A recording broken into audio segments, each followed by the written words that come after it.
Bharatiya Janata party के press conference में आपको लिए चलते हैं। के साथ वो आगे बढ़ने का प्रयास कर रहे थे। दूसरा विषय बहुत स्पष्ट मैं आपके सामने उद्धृत करना चाहता हूं। Material collected by the ED reveals that the Kejriwal conspired was involved in formulation of excise policy.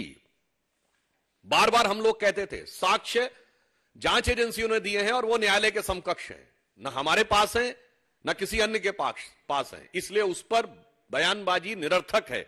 स्पष्ट रूप से कोर्ट कह रहा है कि जो साक्ष्य दिए गए उससे प्रतीत होता है कि वह नीति बनाने में बाकायदा कंस्पायर्ड द एक्साइज पॉलिसी, और फिर लिखा हुआ है was involve in the formulation of the excise policy and use the proceed of crime, यानी वो नीति निर्धारण में मुख्य कर्ता धर्ता थे और उससे प्राप्त चीज को अवांछित आपराधिक चीजों में प्रयोग किया गया।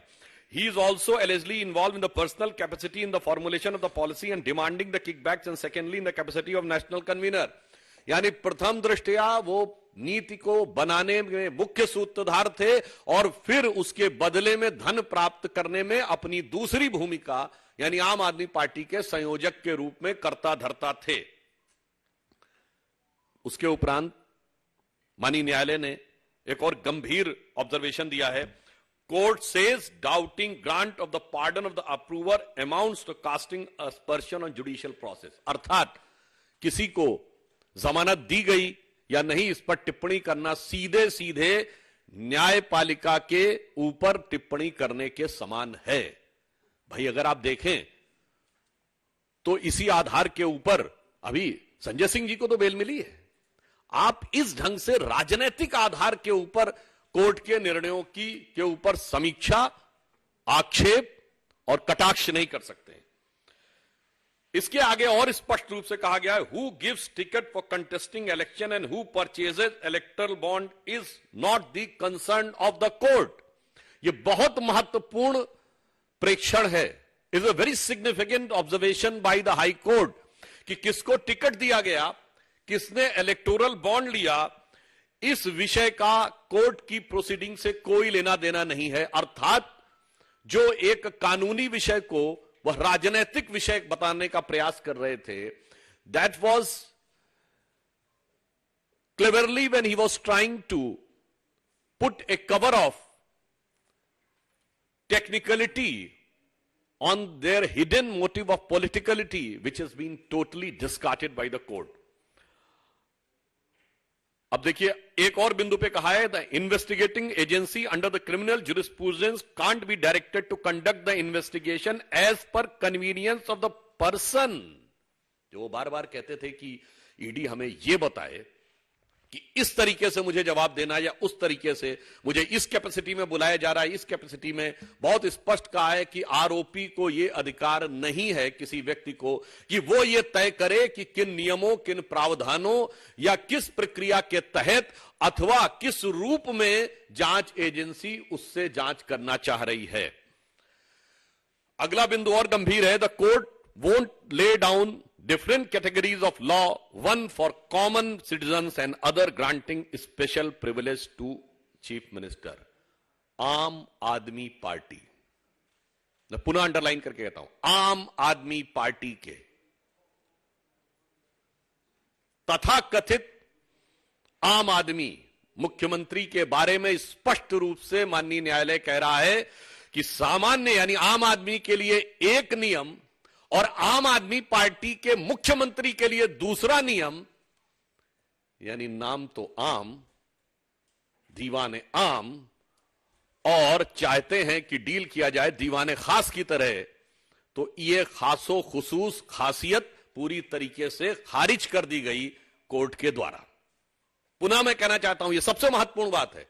ये वही थे जो नाना प्रकार की चीजें कहते थे, मैं बंगला नहीं लूंगा, मैं गाड़ी नहीं लूंगा, मैं टोपी पहनूंगा, मैं सिक्योरिटी नहीं लूंगा वगैरह वगैरह। जबकि मैं सारी बातें कर रहा हूं, ये सारी चीजें आवश्यकता होती हैं, सुरक्षा की आवश्यकता होती है, परंतु ये जो आम आदमी का चोला था वो पूरी तरीके से धराशायी हो गया, क्योंकि वो खुद एक खास ट्रीटमेंट चाह रहे थे। इसके उपरांत कोर्ट कहता है court on necessity of arrest, जो उन्होंने कहा कि क्यों उनको हिरासत में लेना चाहिए।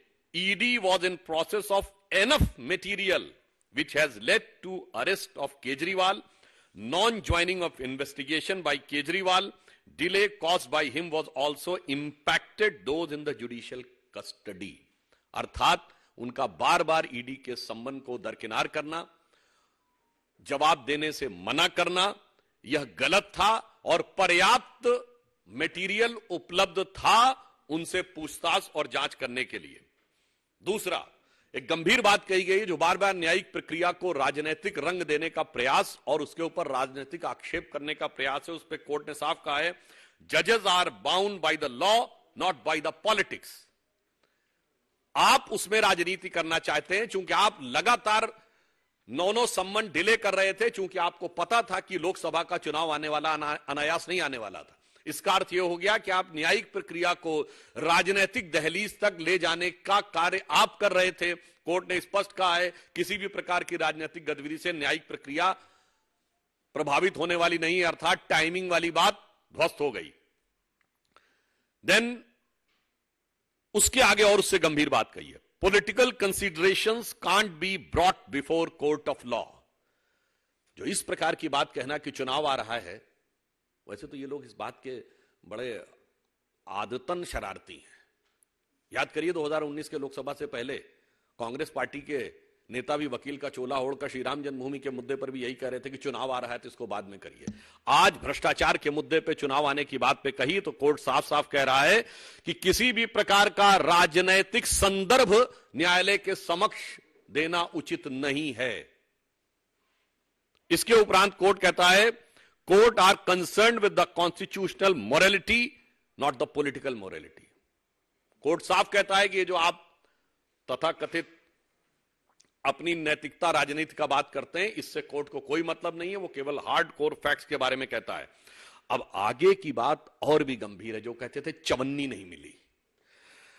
इस पॉइंट में माननीय न्यायालय कहता है, this court holds that ED was able to place enough material statement of the approvers and their own candidate stating that was given to for Goa elections, it completes the chain regarding the money sent for Goa elections।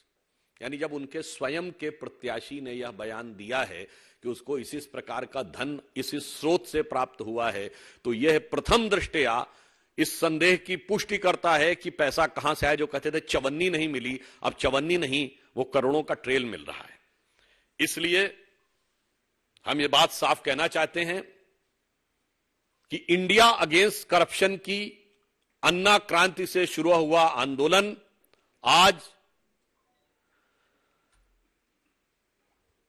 के में तब्दील हो गया है, यानी khejri corruption क्रांति में तब्दील हो गया है। एक दशक के अंदर इतना बड़ा पराभव संभवतः भारत की राजनीति में कभी देखने को नहीं मिला होगा। और इसी के साथ एक बात और साफ हो गई है कि ये तथाकथित इंडी गठबंधन के नेताओं ने उसी रामलीला मैदान में जहां इंडिया अगेंस्ट करप्शन की क्रांति हुई थी, वहां जिस करप्शन को लेकर रैली की थी, अब साफ हो गया कि केजरीवाल जी विगत 30-35 वर्षों से जेल के अंदर बाहर जाने का जो क्रम चल रहा था, वो तमाम नेता श्री लालू प्रसाद यादव जी से लेके शिबू सोरेन जी से लेके डीएमके के नेता करुणानिधि कनिमोझी ए राजा से लेके अन्य नेताओं से रत्ती भर भी अलग नहीं हैं। न्यायिक दृष्टि से वो ठीक उतने ही दोषी हैं जितने नेताओं के साथ आज खड़े थे। तो आप सोचिए वो कहां से कहां खड़े हो गए। और उससे ज्यादा गंभीर बात यह है, आज आपने देखा कि तृणमूल कांग्रेस के सांसद जो कि पश्चिम बंगाल में हुई हिंसा को कवर फायर देने के लिए चुनाव आयोग के पास गए थे, तो उनको बचाने के लिए ये मौसेरे भाई आम आदमी पार्टी वाले उनको कवर फायर देने के लिए गए थे। अर्थात इन पार्टियों का चेहरा और चरित्र पूरी तरीके से उजागर हो गया है, जब यह साफ साफ कहा जा सकता है कि आज जो कुछ हुआ है इसने भारत की राजनीति में जन सामान्य के लिए और भारत के प्रबुद्ध नागरिकों के लिए एक प्रश्न छोड़ा है कि कई बार यह नई राजनीति के प्रयोग का छलावरण लेकर जो लोग आते हैं उनकी अंदरूनी हकीकत क्या होती है, यह पूरी तरीके से आज साफ साफ सबके सामने आ गया है।